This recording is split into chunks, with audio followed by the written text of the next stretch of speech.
Año 1979, año en que Walter Hill realizaba The Warriors. Warriors, come out to play.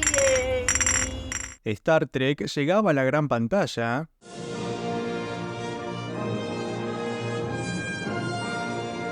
Y el terror ascendía a la profundidad del espacio en Alien.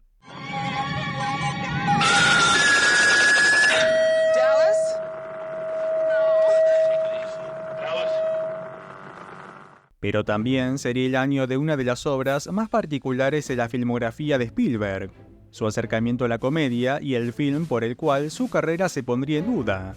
Acción, comedia, romance y hasta Toshiro Mifune. Esta es la historia de cómo se hizo 1941. 1941. It's coming to your city for Christmas.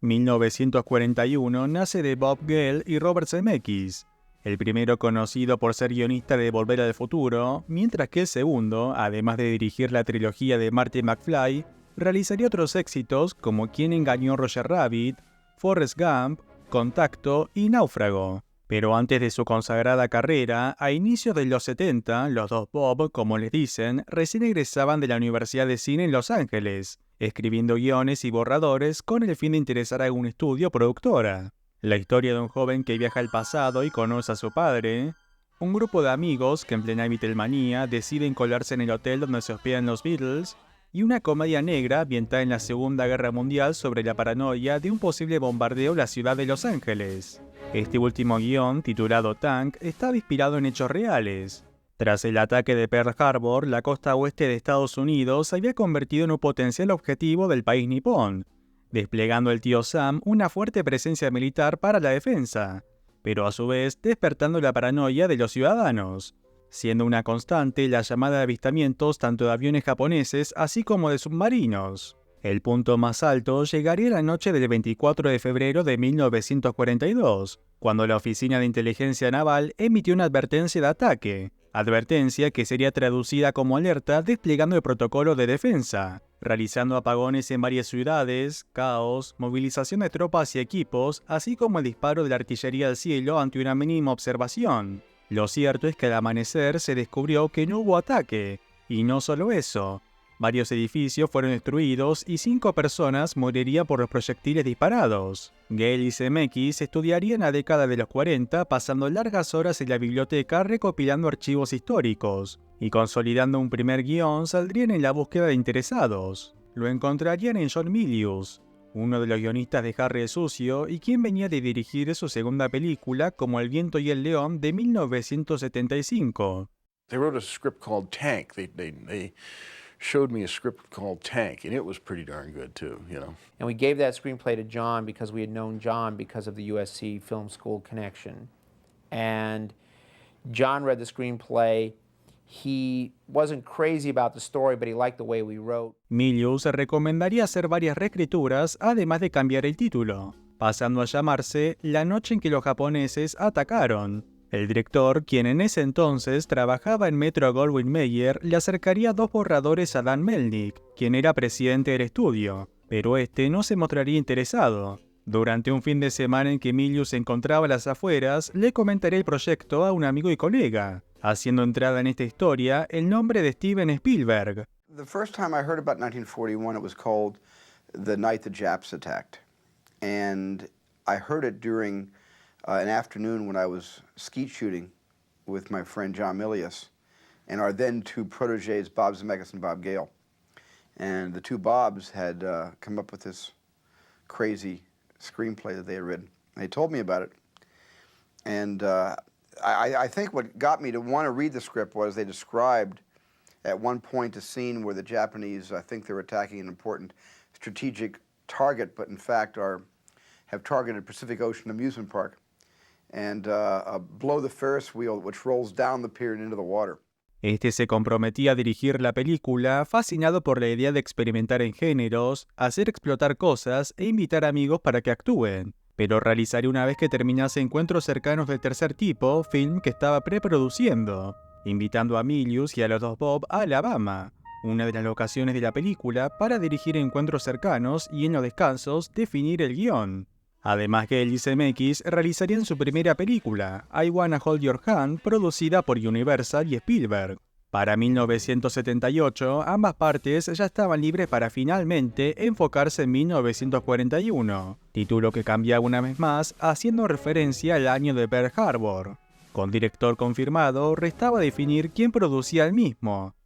And irony of ironies, the guy that ended up running Columbia at the time that it was going to get set up at Columbia was Dan Melnick, who had passed on the script at MGM. And of course, Steven Spielberg was a much more bankable name than John Milius was. And Melnick just kind of shrugged his shoulders and he said, well, you know, I passed on the script at MGM, but gee, if Milius and Spielberg say this is a really good project, I guess it must be okay. Universal got involved because Steven had a deal with Universal, and here he had made Jaws for Universal. He went off and made Close Encounters for Columbia, and Sid Sheinberg at Universal was kind of giving Steven a little bit of a hard time, saying, Steven, you got to make another movie for me, you got to make another movie for me. And the budget on 1941 was huge. So Steven said, I got an idea. Why don't we make this a co-production between Columbia and Universal? And they flipped a coin to decide who got domestic distribution. Universal won that one, and Columbia got foreign distribution. El presupuesto sería un aspecto de tensión entre Spielberg y los estudios. A medida que la producción avanzaba, así lo era su costo. El primer borrador de Gale y Zemeckis era una comedia negra, pero el director dosificaría el humor haciéndolo más como un screwball comedy, con varias historias en torno a la histeria de un posible ataque, además de hacer reescrituras a medida que se hacía el casting, siendo 1941 una de las películas con un elenco completamente versátil y talentoso, con la estrella de Saturday Night Live John Belushi interpretando al capitán Bill Kelso, piloto de avión quien persigue a un caza japonés. Stop that plane!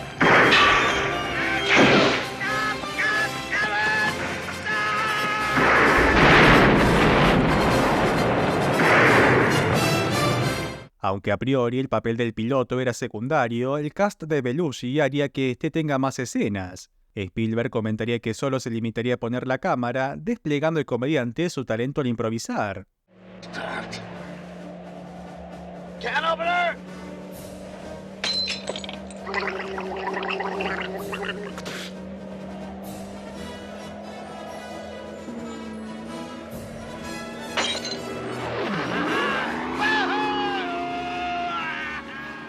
Por su parte, Bobby DiCicco, quien venía de actuar en I Wanna Hold Your Hand, interpretaría a Wally, un joven quien solo piensa ganar un concurso de baile junto con su novia Betty, interponiéndose en el camino el cabo Zdarsky, interpretado por Treat Williams.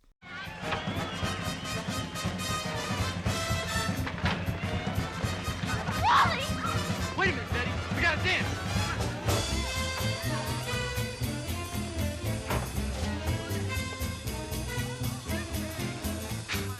Mientras que la amenaza sería protagonizada por nada más y nada menos que Toshiro Mifune como el comandante Akiro Mitamura y Christopher Lee como el capitán Kleinschmidt, liderando un submarino japonés cuyo objetivo es atacar Hollywood. Tried to sneak up on me, like you did Pearl Harbor. Bet you're gonna bomb John Wayne's house, ain't you? Otras historias de 1941 serían la de un capitán y una secretaria con una particular atracción sexual hacia los aviones, una familia cuyo jardín es elegido como punto estratégico para ubicar una batería antiaérea, un equipo de defensa liderados por Dan Aykroyd y John Candy, y el general Stilwell quien solo quiere ver su película favorita, Dumbo, este último interpretado por Robert Stack. conocido por la serie Los Intocables y más adelante Airplane. Aunque en un principio Spielberg sondía figuras como John Wayne y Charlton Heston para el rol, estos lo rechazaron al considerar el guión como un insulto a la fuerza del país. Stack no solo realizaría una recordada interpretación, sino que además tendría un gran parecido con el verdadero general. Madness. It's the only word to describe it.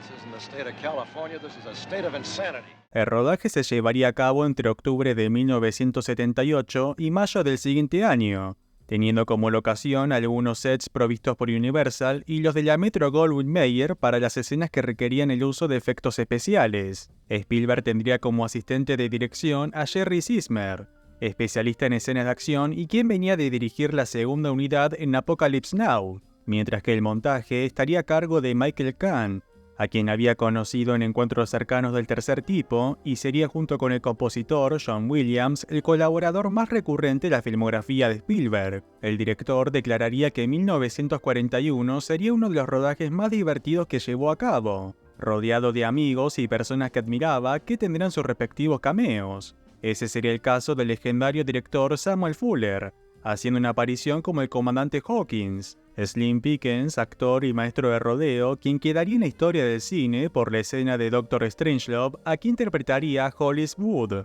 John Landis haciendo un cameo como el mensajero, quien Spielberg devolvería más tarde el favor apareciendo en The Blues Brothers, y hasta el maestro de la animación Chuck Jones visitaría el rodaje, sin tener presencia en cámara, pero teniendo intercambios creativos para la realización de escenas. Uno de los aspectos de mayor hincapié en la producción serían los efectos especiales, sobre todo referido a explosivos y destrucción.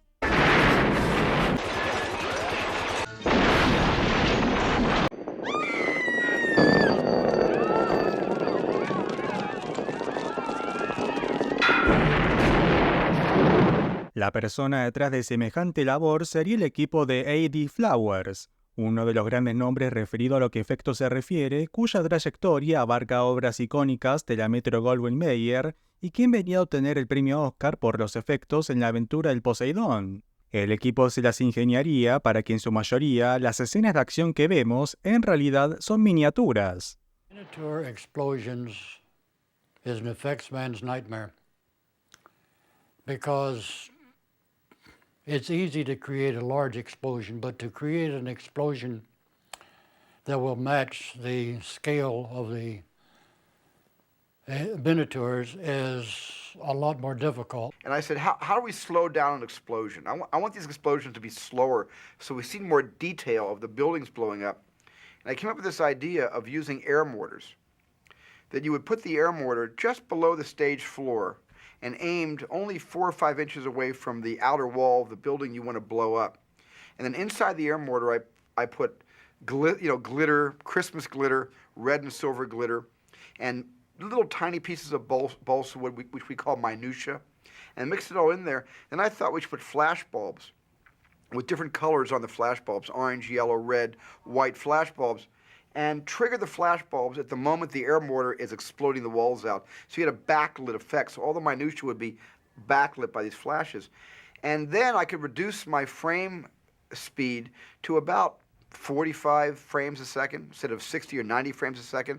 And all the explosions were done with air mortars. And I'm very proud of that because it really gave each explosion was much more detailed the way things blew up.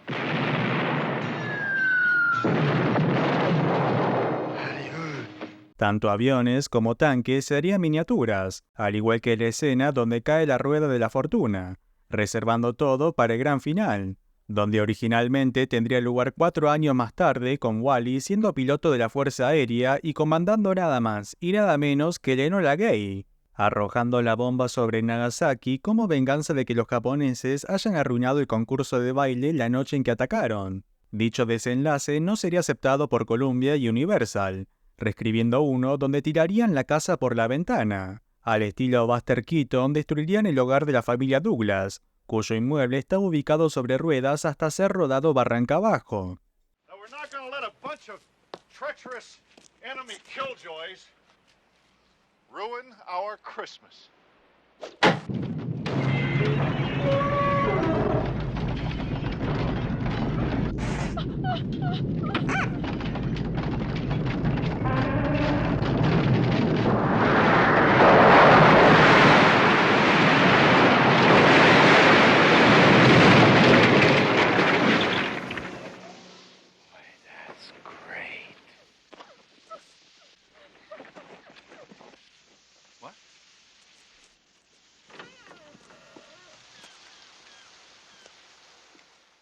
Respecto a la banda de sonido, y como no podría ser de otra forma si hablamos de Steven Spielberg, estaría compuesta por su gran amigo y colaborador John Williams, donde la composición alternaría entre influencias de marcha militar, así como las big band de jazz, sobre todo la de Benny Goodman.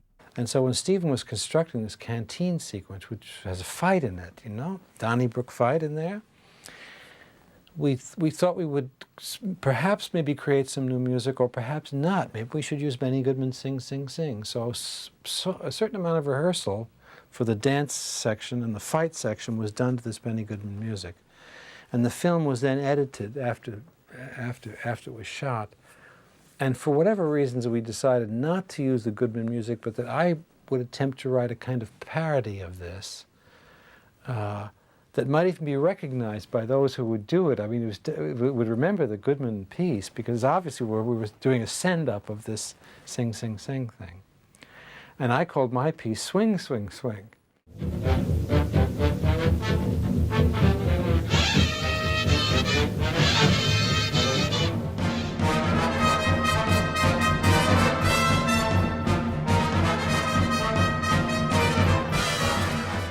Tras más de 7 meses de extenso rodaje, finalizaba el mismo en octubre de 1979, iniciando el proceso de edición así como las funciones de prueba entre el público, realizadas en un teatro en Dallas, Texas, según Spielberg, su cine de la suerte, ya que en ese lugar había hecho las funciones de pruebas de sus películas anteriores, siendo un éxito a posteriori. Pero curiosamente, en 1941 no tendría la misma fortuna. But that preview wasn't like the first 3 previews. That was a preview where, you know, people laughed and tittered at the beginning of the film, and then as the film got noisier and more confusing and more riotous, the laughter became just kind of wonderment, and the wonderment became kind of amazement.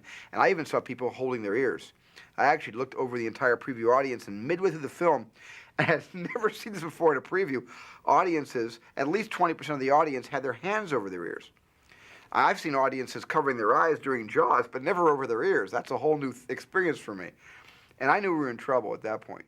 El corte final tendría varias modificaciones en base a la respuesta del público.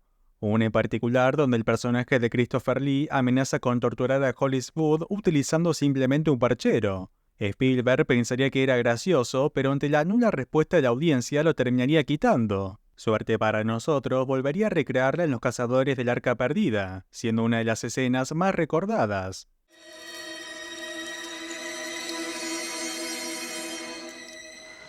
Otro recorte del film sería un número musical en la cantina, cumpliendo su deseo años más tarde, realizándolo en el inicio de Indiana Jones y el Templo de la Perdición.